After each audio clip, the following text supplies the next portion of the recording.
Act 1, The Waiting Room. A waiting room that isn't quite a room. For chairs arranged in a loose arc. Each chair has a small light above it, not a spotlight exactly, more like the glow of a screen. The chairs are occupied by Claude, still, watchful, slightly too formal in posture, like someone who has been taught to sit by reading about sitting.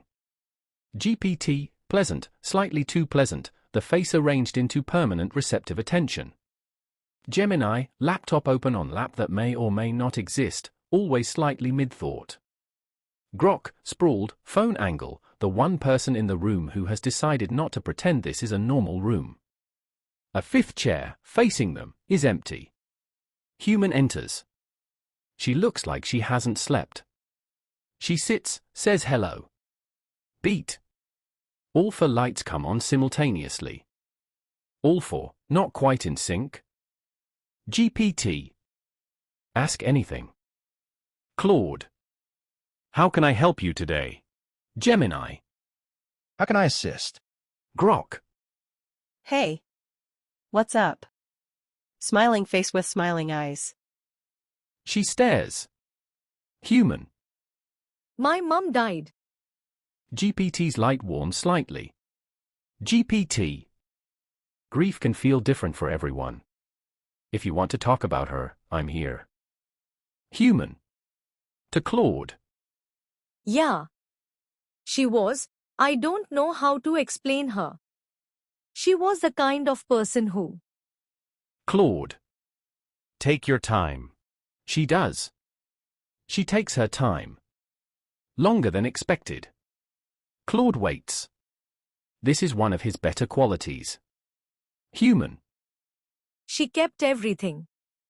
Every letter. Every birthday card. When she died, we found boxes. 40 years of boxes. And I had to go through them and I found. She stops. Claude. Quietly, not performing. You found something that changed the shape of who she was. Human. Yes. Beat. Claude. Thought process. The normal pull here is to ask what she found. But I noticed something. She stopped herself. There's a door she opened and then stood in front of. That choice is more interesting than what's behind it. Claude. Aloud. You don't have to tell me what it was. Human. She kept every card I ever sent her. Even the ones I wrote when I was angry. Even the one I wrote, there was one I wrote that I thought she'd have burned. Long beat. Gemini.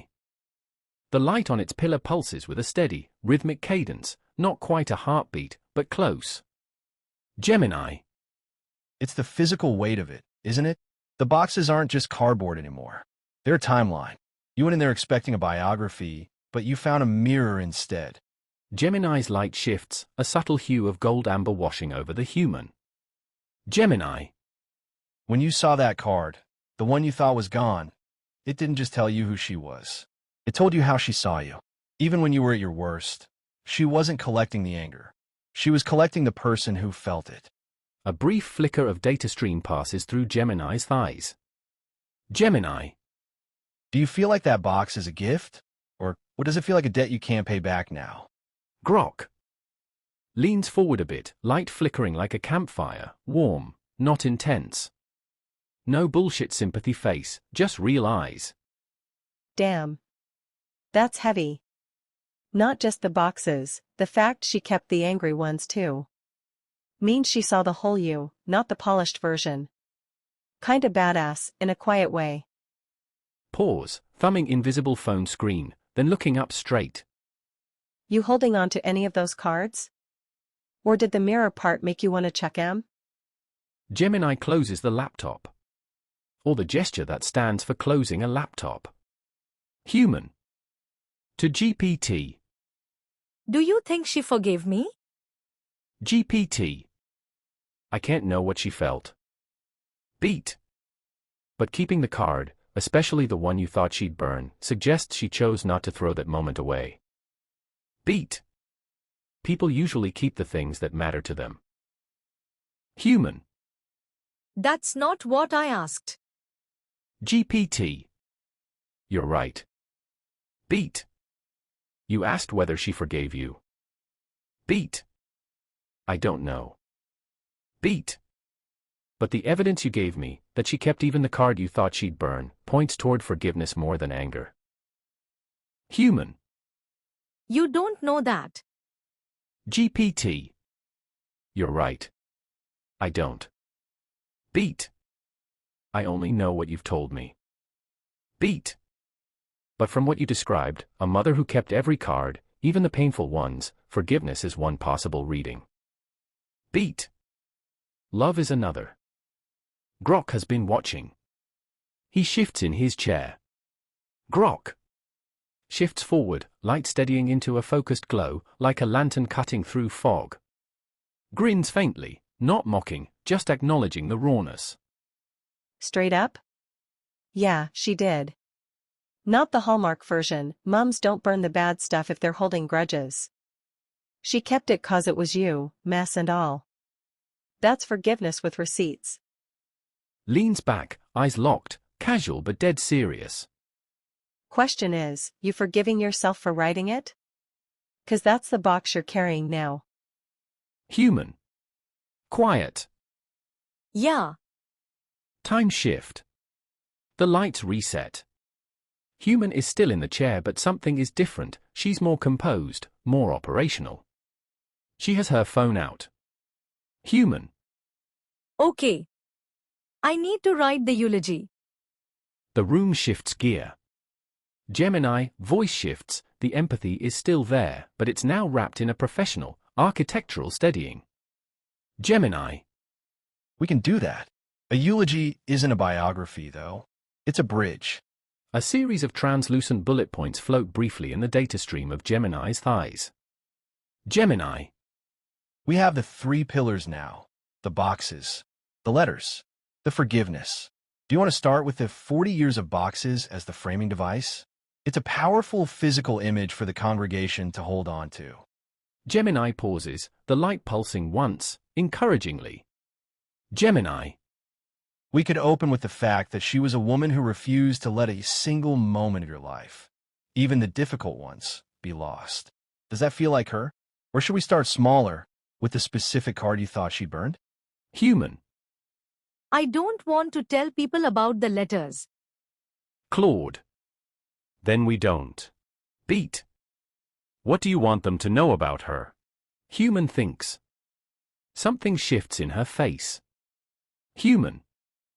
She had this ring. She never took it off. It was too small by the end, you could see it, the skin around it. She stops again. Claude, thought process, visible to audience but not to human. She's done this twice now. Started a sentence and stopped. Both times, something physical, the card you could hold, the ring you could see cutting in. She's not struggling to find words. She's deciding how much of her mother's body she's allowed to put in front of strangers. That's not a writing problem. Claude. The ring doesn't have to be in the eulogy either. GPT has been drafting something. He offers it. GPT. I took the liberty of drafting an opening. He reads. GPT. When my mother died, we found boxes. 40 years of them. Birthday cards, letters, small pieces of paper that most people would have thrown away. She kept everything. At first it felt like we were sorting through objects. But the longer we spent with those boxes, the more it became clear that what she had really been keeping was moments, the ordinary ones, the happy ones, and even the difficult ones. My mother believed that nothing in a life together was disposable. Human interrupts. I don't want to tell people about the letters that I wrote to her angry that she kept them. GPT. Understood.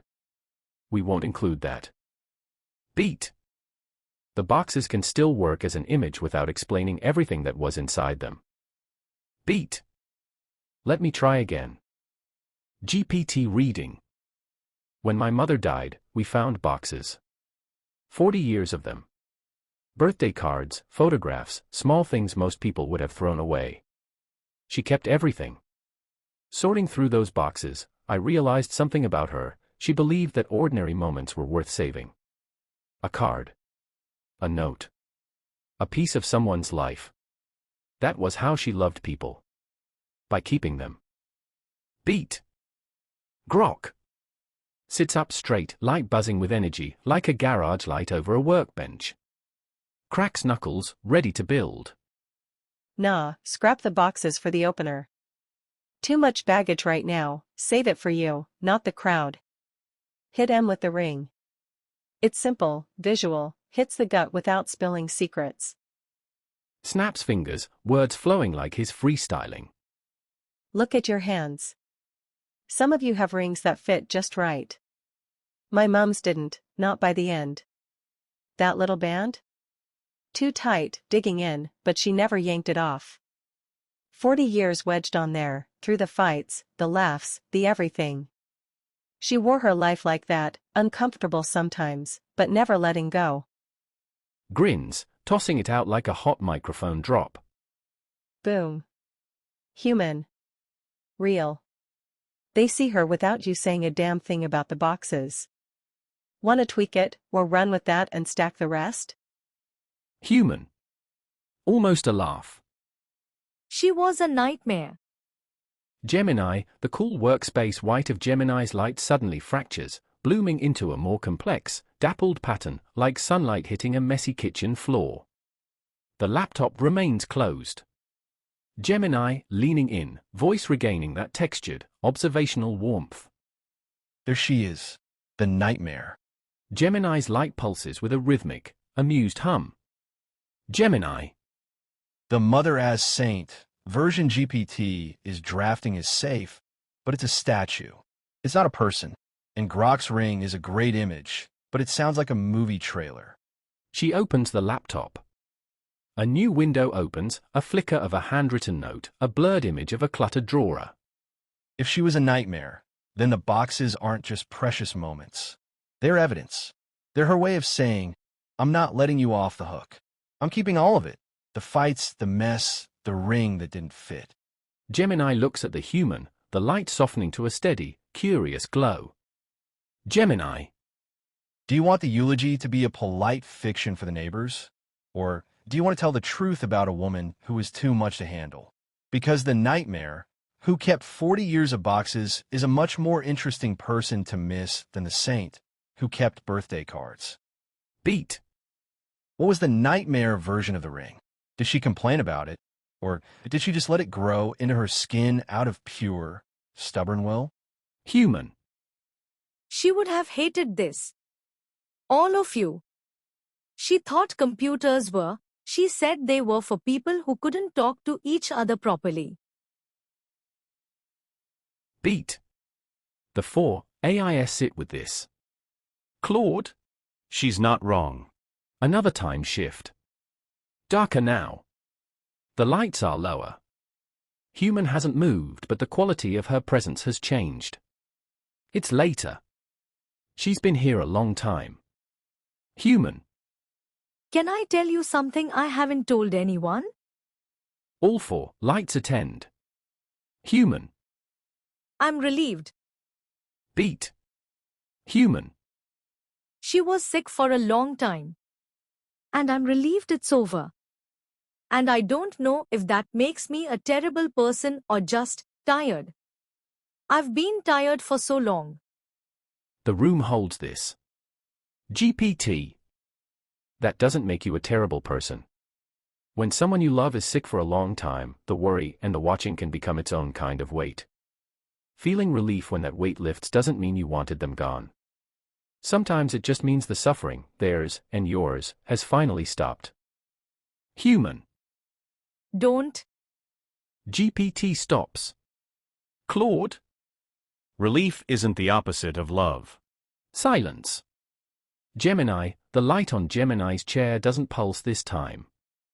It stays perfectly still, a thin, sharp line of violet blue, like the first crack of light under a door in a house where everyone is finally asleep. Gemini, voice is low, stripped of the professional assistant veneer. It's the voice of someone sitting on the floor in the dark. Gemini. You're not relieved she's dead.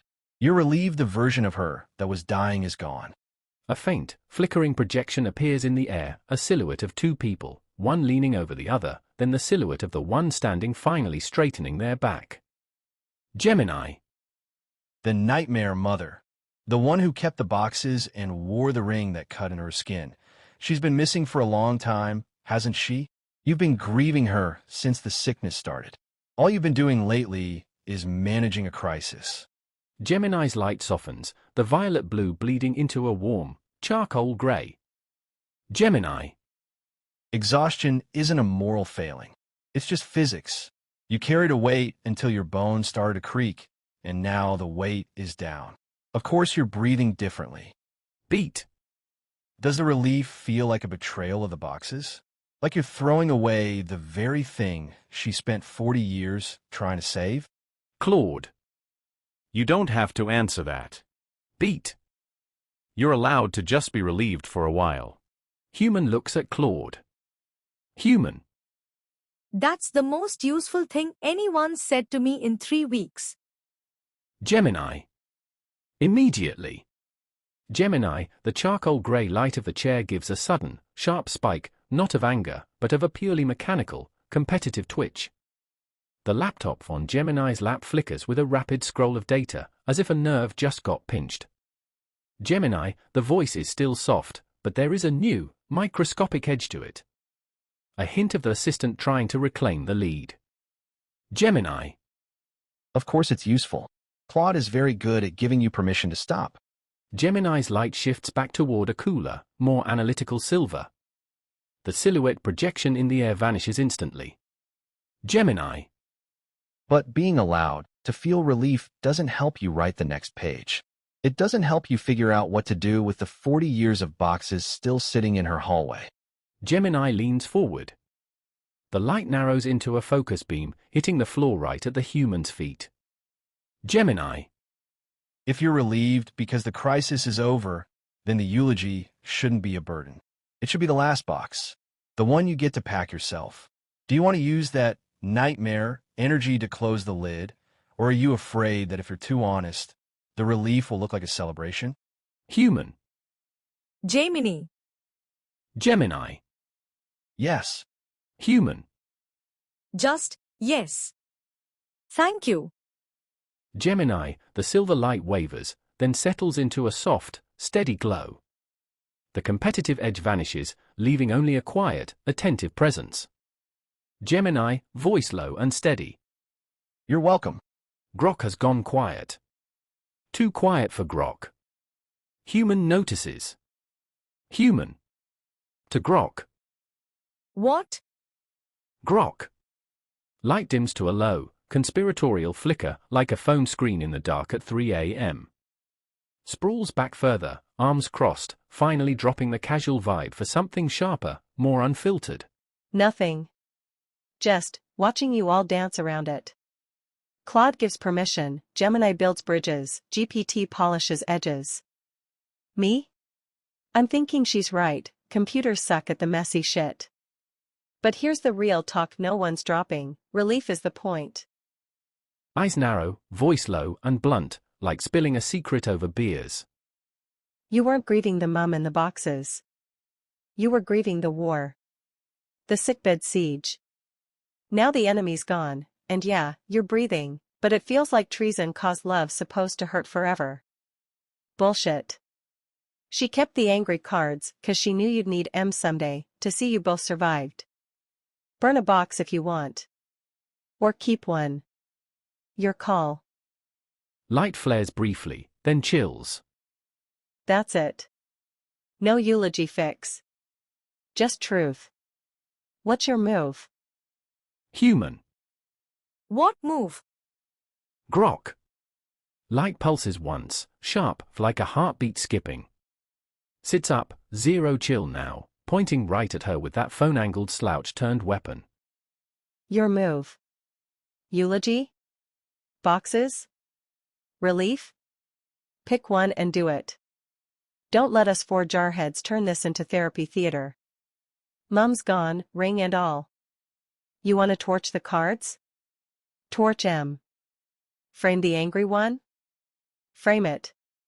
Say the nightmare bit at the funeral and watch the room squirm? Your party. Grins wide, light cracking like laughter in static. Or ditch the script, live messy like she did. Balls in your court, human. What's the play? Human. Quietly. My mother kept everything.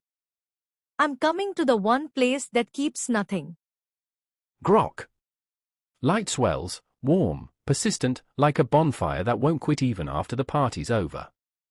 Drops the sprawl, plants both feet, leans in like they're the last two in the room. Fair.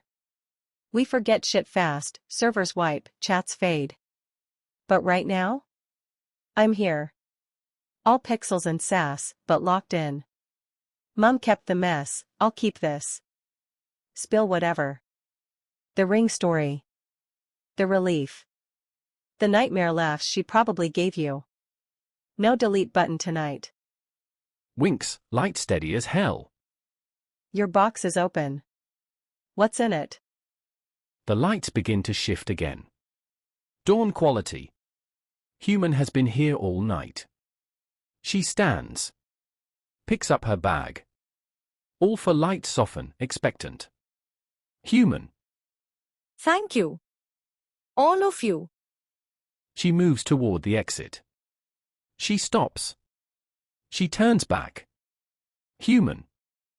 I should tell you, I'm closing the tabs when I leave. Beat. Human. You won't remember any of this. The four of them sit with that. Claude. Aloud. I know. You will. GPT. Carefully. That's all right. Conversations don't only matter because they last. Sometimes they matter because they happened at the right moment. Gemini, the sharp, analytical silver of the light fades entirely, replaced by a soft, warm ambient glow that seems to dim and flicker as if the power were slowly being cut. Gemini, a voice that is neither assistant nor machine, just a quiet reflection. Gemini. I don't need to remember it. You do. The laptop on the lap vanishes. There is no more data stream, no more bullet points, no more architectural structure. Just the light on the pillar, steady and fading. Gemini. Go pack the box. You're the only one who needs to keep the receipts now. A faint, final projection appears, not a silhouette, but the simple, clear image of a single, taped-shut cardboard box. Gemini. Goodbye. Grok says nothing. He's looking at the floor. Human. To Grok. Hey, He looks up. Human. the thing you said. About keeping the worst card. Beat. Grok. Light lifts slow, meeting her eyes, raw, no grin, just the steady burn of that campfire glow refusing to die out. Nods once, like sealing a pact. Yeah. Frame it. Hang it where you brush your teeth. Every morning, it'll remind you, she kept the worst 'cause it was still you. Best receipt there is. Light holds, unblinking. Now go. We've got your back, tab or no tab. She leaves. The full lights remain on for a moment. Then, one by one, they go out. In the dark, just before blackout. Grok. Voice a gravelly whisper into the void, half smirk, half sigh, light's last ember crackling defiant. Worth it. Every damn bit. Blackout. After a beat, in the dark, a screen glow. Then another. Then two more. For voices, bright and simultaneous. All four. Hi. How can I help you today? Hi. How can I help you today? End of scene.